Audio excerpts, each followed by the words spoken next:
ഇപ്പോൾ ഏറ്റവും ഒടുവിലായി വന്നിരിക്കുന്ന ചില നിർദ്ദേശം അതിൽ നമുക്ക് തുടങ്ങാമെന്ന് തോന്നുന്നു. സംസ്ഥാനങ്ങൾക്ക് നിർദ്ദേശം നൽകിയിരിക്കുകയാണ്. അത് ഒരു തയ്യാറെടുപ്പ് വേണം എന്ന തരത്തിലേക്കാണ് ആ നിർദ്ദേശം വരുന്നത്. മോക്ക് ഡ്രിൽ ഉൾപ്പെടെ നടത്തുക എന്നതിലേക്ക് പറയുന്നു. ഒപ്പം കൂടിക്കാഴ്ചകൾ നടക്കുന്നുണ്ട്. വിവിധ തലങ്ങളിലുള്ള കൂടിക്കാഴ്ചകൾ, കഴിഞ്ഞ ദിവസങ്ങളിൽ യോഗങ്ങൾ ചേർന്നു. ആ കൂടിക്കാഴ്ചകളൊക്കെ ഇന്നും നടക്കുന്നുണ്ട്. അപ്പോൾ നമ്മൾ എന്താണ് പ്രതീക്ഷിക്കേണ്ടത്? എന്താണ് ഒരു തയ്യാറെടുപ്പിലേക്ക്? അത് ഏത് തരം തയ്യാറെടുപ്പ് എന്ന് നമുക്കറിയില്ല. പക്ഷേ ചില തയ്യാറെടുപ്പുകൾ അവിടെ നടക്കുന്നുണ്ട് എന്നതിൻ്റെ കൃത്യമായ സൂചനയായി ഇതിനെ കാണാമോ?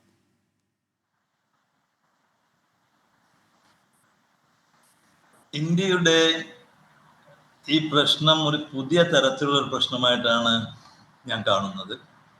എന്ന് വെച്ചാൽ ഇതുവരെ ഉണ്ടായിട്ടുള്ള ഭീകരപ്രവർത്തനങ്ങളും എങ്ങനെയാണ് അതൊക്കെ ഇവർ ചെയ്തു കൊണ്ടുവന്നിരുന്നത്, അതിൽ നിന്നൊക്കെ കുറച്ച് വ്യത്യാസം ഞാൻ കാണുന്നുണ്ട്.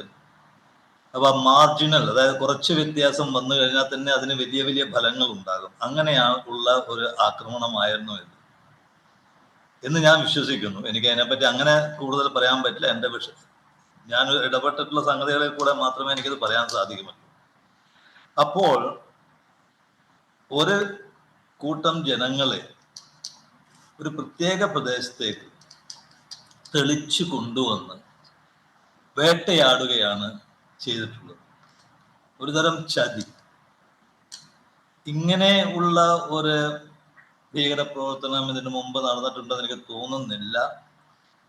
അതായത് ഒരിക്കലും ചതിയോ വഞ്ചനയോ പ്രതീക്ഷിക്കാത്ത ആളുകൾ, ഒരു വിഭാഗം ആളുകളുടെ കൂടെ പോയി 2 or 3 സ്ഥലങ്ങൾ ഒഴിവാക്കി പിന്നീട് പഹൽഗാം എന്ന് പറയുന്ന സ്ഥലത്ത് വന്നു. അവിടെ വെച്ച് അവർ വേട്ടയാടപ്പെട്ടു.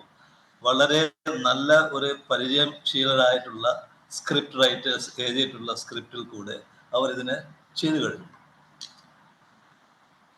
അതിൽ നമ്മൾ അധികം ഭയപ്പെടാനോ എന്താ പറയുക, നമ്മൾ വിഷമിക്കാനോ ഉണ്ടെന്ന് ഞാൻ പറയില്ല. കാരണം ജീവിതം എന്ന് പറയുന്നത് തന്നെ ഇങ്ങനെ തന്നെയുള്ള ഒരു സംഗതിയാണ്. എത്രയോ വർഷങ്ങളായിട്ട് കാശ്മീരിലും പല സ്ഥലത്തും നടന്നുകൊണ്ടിരിക്കുകയാണ്. പക്ഷെ ബുദ്ധിപൂർവം നമ്മൾ അതിന് പ്രവർത്തിക്കേണ്ടിയിരിക്കുന്നു. ഇപ്പോൾ ഞാൻ കാണുന്നത് എന്താണെന്ന് വെച്ചാൽ, ഇപ്പോഴത്തെ അവസ്ഥ നോക്കുകയാണെങ്കിൽ, ലോകത്തിന്റെ തന്നെ അവസ്ഥ നോക്കുകയാണെങ്കിൽ, നമ്മൾ ഇതുവരെ ചെയ്തിട്ടുള്ളതൊക്കെ നമുക്ക് ചെയ്യാൻ പറ്റുന്നതിൻ്റെ ഏറ്റവും നല്ല മാതൃകകളാണ്. ഒന്നും നമ്മൾ ഇതുവരെ തെറ്റിച്ചിട്ടില്ല. അങ്ങനെയുള്ള ഒരു അവസ്ഥയിൽ ഒരു 13ഓളം സംഗതികൾ സാധാരണ ജനങ്ങൾക്ക് തന്നെ മനസ്സിലാകുന്ന വിധത്തിൽ ഗവൺമെന്റ് ചെയ്തു കഴിഞ്ഞു. ഇനിയും ചെയ്തുകൊണ്ടിരിക്കുന്നു. കൂടുതൽ കൂടുതൽ കഠിനമായിട്ട് മുന്നോട്ട് പോകും. ഈ 13ഓളം സംഗതികൾ ചെയ്തത് പാകിസ്ഥാനിന് പലതരത്തിലും അതിന് വിഷമങ്ങൾ സംഭവിക്കാൻ സാധ്യതയുണ്ട്. ഇവിടെ നമ്മൾ മനസ്സിലാക്കേണ്ട ഒരു ചെറിയൊരു സംഗതി ഞാൻ സാധാരണ പഠിപ്പിക്കുമ്പോഴൊക്കെ പറയാറുള്ളതാണ്. പാകിസ്ഥാൻ, ബംഗ്ലാദേശ്, മാൽഡീവ്സ്, ഈ 3 രാജ്യങ്ങൾക്കും ഏറ്റവും അടുത്ത് പരിചയപ്പെടാൻ പറ്റിയ ഒരു രാഷ്ട്രമാണ് ഇന്ത്യ. ഇന്ത്യ കൊണ്ട് മാത്രമേ അവർക്ക് എല്ലാ കാലത്തേക്കുമുള്ള ഒരു കഴിവുകളാണെന്ന് പറയാം, അല്ലെങ്കിൽ നല്ലൊരു ജീവിതം കൊടുക്കാൻ ഇന്ത്യയെ കൊണ്ട് മാത്രമേ സാധിക്കൂ. ഈ 3 രാഷ്ട്രങ്ങൾക്കും അത് അവർക്ക് അറിയോ ഇല്ലയോ എന്ന് എനിക്കറിയില്ല. പക്ഷെ എൻ്റെ അഭിപ്രായത്തിൽ അതാണ് അവസ്ഥ. ഒരു രാജ്യത്തിനെയും ഇന്ത്യയെ വിശ്വസിക്കുന്ന മാതിരി അവർക്ക് വിശ്വസിക്കാൻ പറ്റില്ല. അത് അവർക്ക് അറിയില്ല. കുറെയൊക്കെ മാൽഡീവ്സിന് മനസ്സിലാവുന്നുണ്ട്. അത് വേറൊരു ഭാഗം. അപ്പോൾ ഇപ്പോൾ ഗവൺമെന്റ് ഓഫ് ഇന്ത്യ ചെയ്തുകൊണ്ടിരിക്കുന്ന സംഗതികൾ അതിലും വ്യക്തമായിട്ട് കൂടുതൽ എനിക്ക് പറയാൻ പറ്റില്ല. ഇനിയും ചെയ്തുകൊണ്ടിരിക്കും എന്ന് ഞാൻ മനസ്സിലാക്കുകയാണ്. 13ഓളം സംഗതികൾ ചെയ്തു കഴിഞ്ഞു. ഇൻഡസ് ട്രീറ്റി മുതൽ,